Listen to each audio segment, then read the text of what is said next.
श्री परमात्मने नमः। ज्ञान विज्ञान तृप्त आत्मा कूटस्थः विजित इंद्रियः युक्तः इति उच्यते योगी समलोष्टः अश्म कांचनः।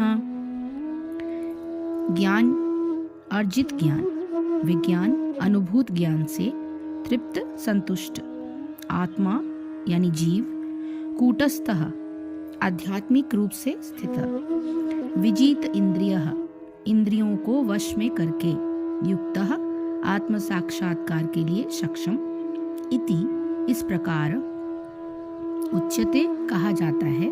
योगी योग का साधक, सम यानी समदृष्टि, लोष्ट यानी कंकड़, अश्म पत्थर, कांचन यानी स्वर्ण।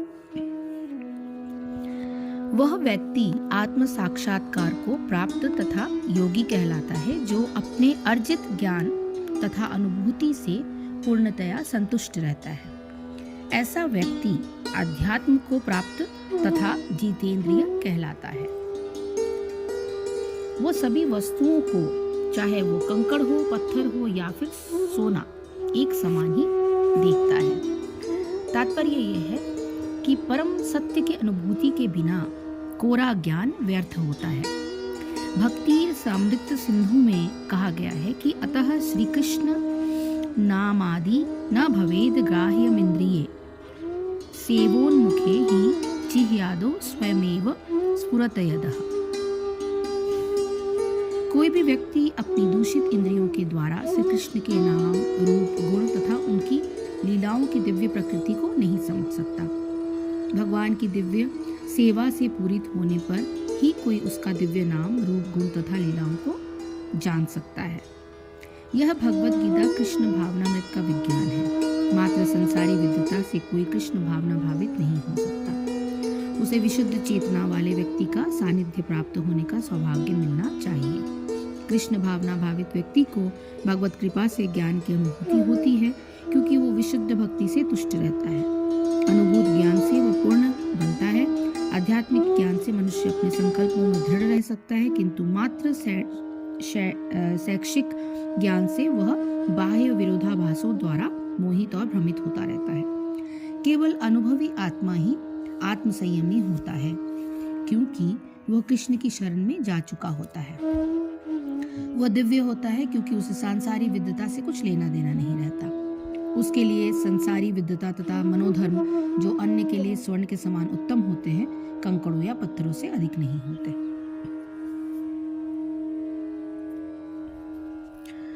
जिसका अंतःकरण ज्ञान विज्ञान से तृप्त है तथा जो कूट की भांति अपने ऊपर पड़ने वाले प्रभावों से निश्चल और विकार रहित रहता है, और जिसकी इंद्रियां भली प्रकार जीती हुई हैं तथा जिसके लिए मिट्टी, पत्थर और स्वर्ण समान है, वह योगी युक्त अर्थात भगवान में समाहित कहा जाता है।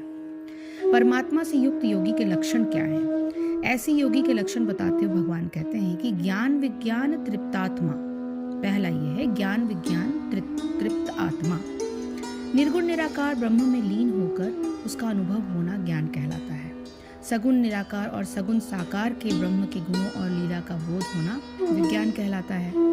वास्तव में ब्रह्म एक ही है, किंतु जिस प्रकार समुद्र में लहरें उठने पर वही शांत समुद्र लहर युक्त दिखने लगता है, और उसी प्रकार निर्गुण निराकार ब्रह्म प्रकृति की सन्निधि में होने पर गुण युक्त और विभिन्न क्रियाओं से युक्त होकर सगुण निराकार और सगुण साकार कहलाता है। जो योगी भगवान से युक्त है वो किसी भी अभाव से पीड़ित हो ही नहीं सकता। वो तो इसी ज्ञान और विज्ञान से सदैव तृप्त रहता है। यही उसका ज्ञान विज्ञान तृप्तात्मा होना होता है। दूसरा, कूटस्थ। किसी लोहार अथवा स्वर्णकार की कर्मशाला में लोहे का एक टुकड़ा भूमि में गड़ा हुआ रहता है। उसी पर रखकर लोहे अथवा स्वर्ण को हथौड़ी से पीटकर विभिन्न आकृतियां दी जाती हैं। ऐसा होने पर भी वह टुकड़ा, जिसे कूट कहते हैं, हथौड़ी के आघात से स्वयं पूर्णतया अप्रभावित रहता है।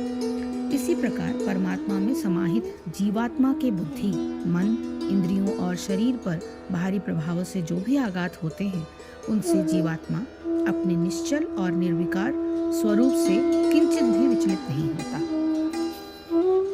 इस अचल भाव में स्थित मनुष्य ही कूटस्थ कहलाता है।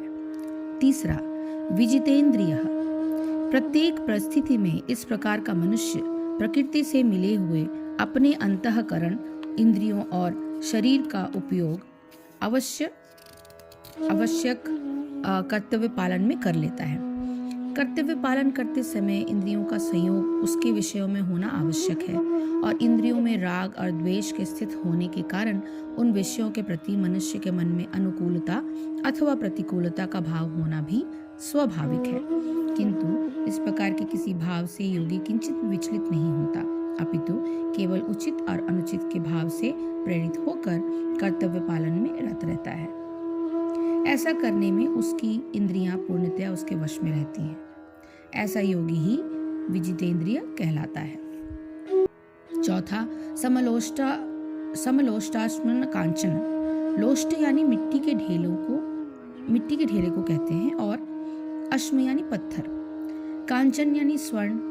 इन तीनों वस्तुओं में समता का भाव होने का अर्थ यह है कि इनके मूल्यों में अत्यंत भिन्नता होते हुए भी योगी इनका उपयोग यथास्थान ऐसे करता है जैसे आवश्यकता और नियमों के अनुसार करना उचित होता है। समता का अर्थ ये नहीं है कि जहाँ मिट्टी की आवश्यकता हो वहाँ पत्थर अथवा स्वर्ण का उपयोग किया जाए। उनके रखने की विधि भी अलग अलग हो सकती है। उदाहरणार्थ, मिट्टी और पत्थर को बाहर ही पड़े रहने दिया जाता है, किंतु स्वर्ण को तिजोरी अथवा किसी अन्य सुरक्षित स्थान पर रखा जाता है। ऐसा करने से आवश्यकता के समय वे तुरंत उपलब्ध हो सकते हैं। उनके मूल्यों में महान अंतर होने के कारण साधारण मनुष्य के मन में उनके प्रति महत्व की भावना भी भिन्न हो जाती है और उसी के अनुपात में उनके प्रति प्रियता का भाव भी भिन्न होता है। किंतु जो योगी है उसके लिए उनका महत्व भी प्रियता के आधार पर न होकर केवल उपयोग की दृष्टि से होने के कारण समान ही होता है। योगी उसे समान रूप से उत्पत्ति और विनाशशील समझता है। उनसे किसी भी प्रकार के सुख की प्राप्ति की आशा योगी को नहीं होती। यही उसका समलोष्टम कांचन होता है। भगवान बताते हैं कि इस प्रकार के लक्षणों द्वारा योगी भगवान से युक्त कहलाता है। संबंध।